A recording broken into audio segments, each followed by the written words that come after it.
jazz was born in New Orleans, which was in the 1800s the most musical city in America. But New Orleans was a major center of the slave trade.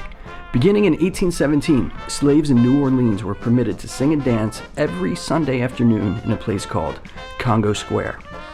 The slaves' music, filled with complex, percussive rhythms, seemed to provide an authentic glimpse of Africa. But most of the slaves of Congo Square had never even seen Africa. Other slaves had been brought from the interior of the American South, bringing with them work songs, spirituals, and the call and response of the Baptist Church. Benjamin Latrobe, the noted architect, witnessed one of these performances in 1819 and left us with a vivid written account of the event and made several sketches of the instruments used.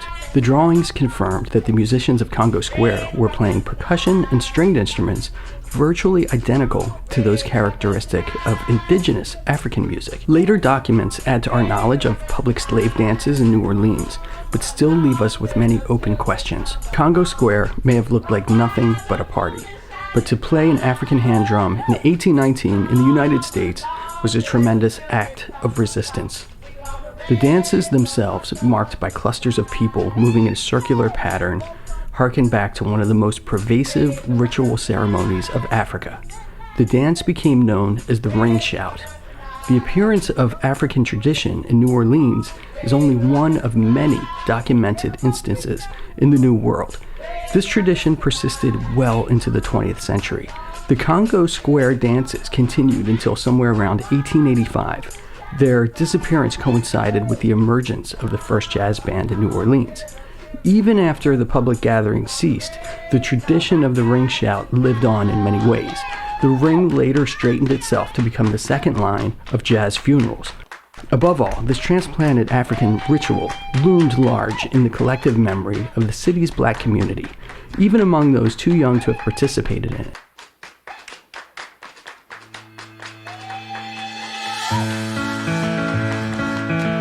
Buddy Bolden, who legend and scattered first-person accounts credit as the earliest jazz musician, performed with his band at Globe Hall. The cultural gap between these two types of music is dauntingly wide. Little is known about his tragic life. Buddy Bolden invented that beat that we call the Big Four, that skip on the fourth beat, or so legend has it. The Big Four is when you accent the second, fourth beat of a march. In a strict march, you'll be going doom-ch, doom-ch, doom-ch, doom-ch, doom-ch, doom-ch. With the Big Four, you go doom-ch, doom-ch, doom-ch, go doom-ch, doom-ch, doom-ch, go doom. So on that fourth beat, the drum and the cymbal hit together. And that point is where jazz music started to really get its lilt. The trumpets, they were playing.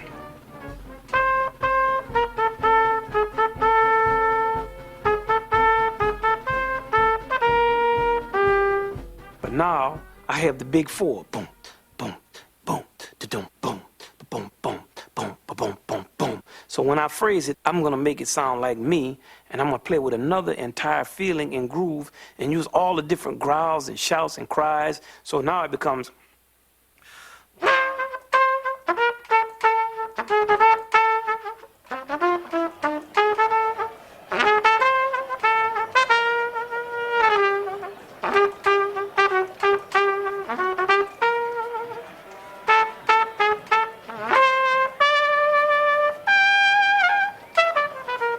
You're playing to make it sound not like trumpet, but like Buddy Bolden.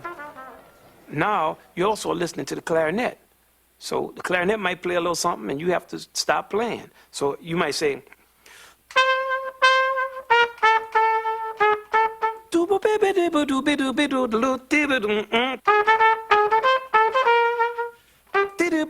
he's playing at the same time. Everything is organized a certain way, but at every second, all of you are making a decision to make that music stronger and to organize that music more and more. That's jazz music.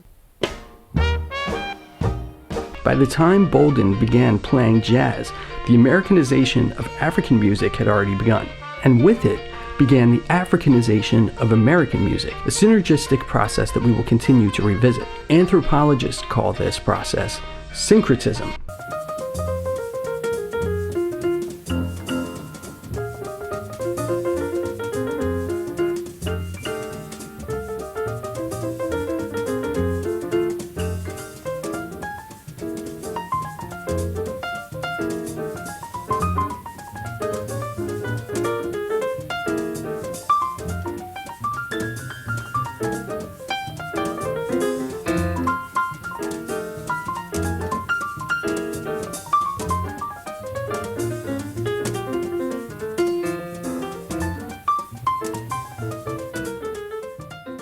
Syncretism is the blending together of cultural elements that previously existed separately.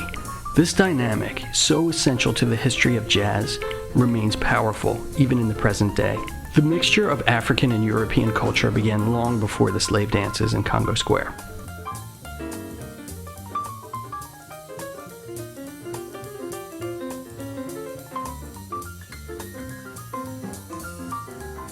You may have heard in the news that the United States was interested in purchasing Greenland from Denmark. While this sounds kind of crazy today, it's actually how a lot of the United States got its territory, like Alaska, Florida, or Louisiana. The purchase of Louisiana was a giant step for the United States because the country would have been half the size otherwise. It was named Louisiana in honor of French King Louis XIV. So New Orleans was ceded by France to Spain. Then Napoleon succeeded in forcing its return from Spain, but this renewed French control lasted only 3 years before possession passed to the United States as part of the Louisiana Purchase. As a result, French and Spanish settlers played a decisive role in shaping the distinctive character of New Orleans. In addition to all this, we also had people coming in from Germany, Italy, England, Ireland, and Scotland, who all made substantial contributions to the local culture. The city's black inhabitants were equally diverse as well. Some were brought directly from various parts of Africa, some were native-born Americans, others came to the United States via the Caribbean. This resulted in an exotic mixture of European, Caribbean, African, and American elements. This turned Louisiana into an extreme melting pot, and it would create a cultural fusion that would serve as a breeding ground for many of the great hybrid musics of modern times. Not just jazz, but also Cajun, Zydeco, blues. Other new styles flourished as a result of this cultural environment. Can it be a mere coincidence that the same commingling of Spanish, French, and African influence was present in New Orleans at the birth of jazz? Latin cultures have always seemed receptive to the fresh influences from Africa. Indeed, in the area of music alone, the number of successful African and Latin hybrids, including salsa, calypso, samba, tango, and cumbia, to name only a few, is so great one can only speculate these two cultures retain a residual magnetic attraction.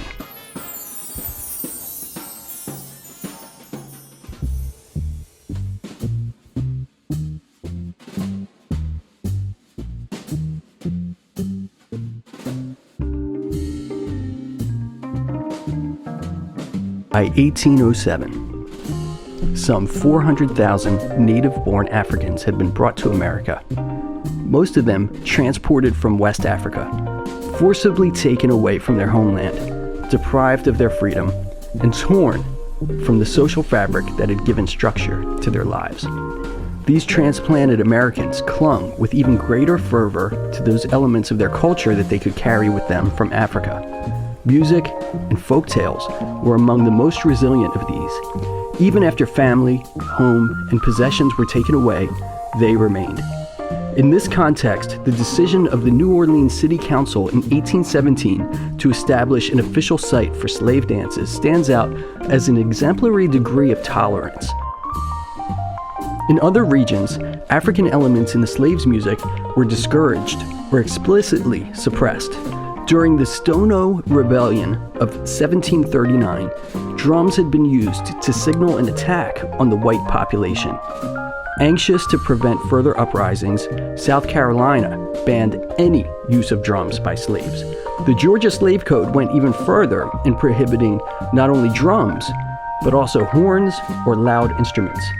Religious organizations also participated in the attempt to control the African elements of the slaves' music.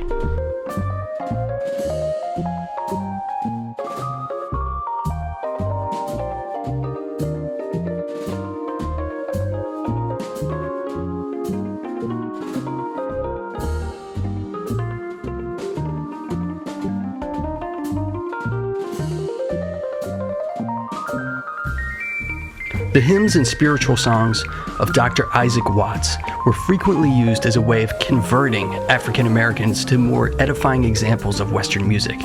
Fortunately, these attempts didn't really work. As a matter of fact, in most cases, the opposite happened.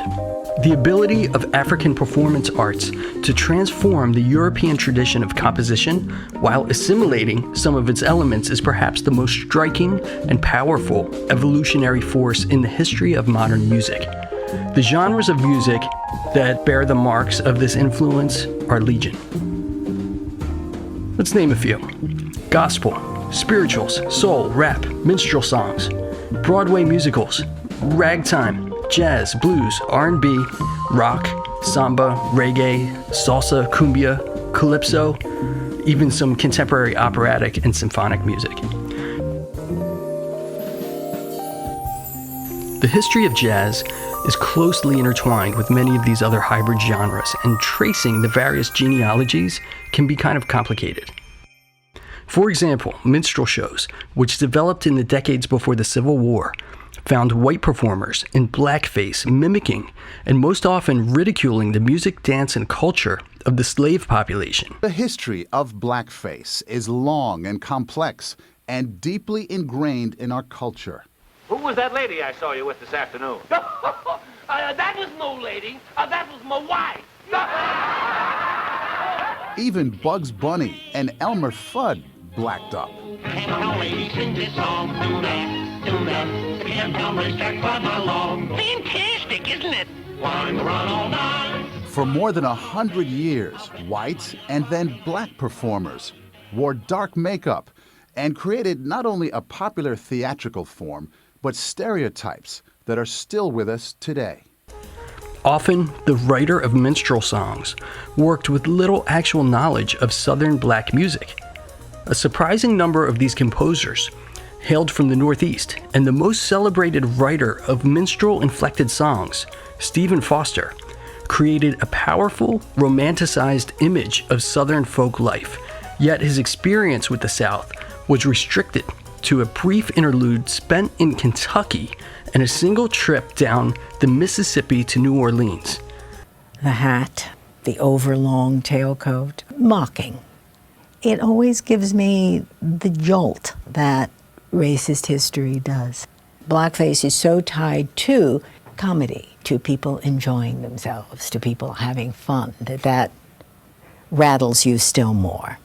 Well, Mr. Tambo, you seem to be enjoying yourself this evening. Enjoying myself? I sure is. White minstrel performers claim that what they did on stage was based on their perceptions of how black people lived. Some of this came out of a genuine fascination with the music, the songs, the dances, the performance styles of black people. But it's also where Jump Jim Crow was born, along with other characters depicted as lazy, lying, or buffoonish. Remember, this was all happening before the Civil War. Slavery was all about creating visions, types, stereotypes of an entire race of people as subhuman in every way. By the 1860s, African Americans began using blackface on stage. Why on earth would a black performer put on blackface and demean him or herself? Look, this is the 19th century. They had limited options. They were expected to. Why? Because it made the audiences comfortable. You can be fascinated, you can be excited, but you can always feel superior. In effect, the black makeup on a black performer became a theatrical mask with many layers of meaning. Professor Eric Lotz. The mask, I think, says to white audiences, you have nothing to fear. Go ahead, enjoy yourself. To black audiences, I think any number of things might have been communicated, like, can you believe that these people are making me put on this mask so they will be entertained? You know, in other words, there's a kind of winking to the black audience. But it gave black performers access to the stage. One of the biggest black stars to come out of the minstrel tradition was Burt Williams, who wore blackface from vaudeville to Broadway. It's clear that he was a genius of a performer. But how did he reconcile performing in this demeaning art form? He was very melancholy about it. He knew it was necessary for his career, as all other black performers knew it. Minstrelsy on stage basically died out in the 1920s, but blackface lived on in the movies. I'd walk a million miles for one of your smiles. In 1927, Al Jolson starred in the pioneering talking picture The Jazz Singer, playing a young man who prefers singing popular music rather than his family's traditional Hebrew prayers. When? But I know where the sunshine sets. I don't want to look at it. What reaction do you get? I totally understand. Wait a minute. I don't like the way he said that. In the Our Gang comedies of the 1930s, Spanky appeared in blackface. Buckwheat, did you say Spanky was in a lot of trouble? Yes, sir. The gag here is that the gang doesn't realize that that's Spanky in blackface until they actually see Buckwheat. Hiya, Buckwheat. Hiya, Buckwheat. So the gist of it is that you put blackface makeup on anyone and they become black. And that's supposed to be hilarious. And it's supposed to be really funny. When he grows up. And it goes on. During the golden age of the Hollywood musical, Judy Garland. When he walks down the street, folks will say, pleased to meet Mr. Franklin D. Roosevelt Jones. Bing Crosby. That's why we celebrate this blessed February day, Abraham. Fred Astaire, and many others, all blacked up. It's still in the culture. It is too easy, I think, simply to dismiss the history of blackface as that racist stuff. And most of us are better than that. I don't think most of us are better than that. We are that. That's what we are. You know, some people say in order to move forward, we need to put this stuff behind us, as painful, as just upsetting that it may be. Well, any form of history that gets suppressed or repressed or erased out, it comes back to haunt. What has to happen now is a discussion, an acknowledgement of this charged, complicated, painful history. Later generations of black entertainers, influenced by the popularity of these secondhand evocations of their own culture, imitated in turn the white stereotypes of African American behavior. Its impact on early jazz life, minstrel music presents a rather convoluted situation. A black imitation of a white caricature of black music exerts its influence on another hybrid form of African and European music.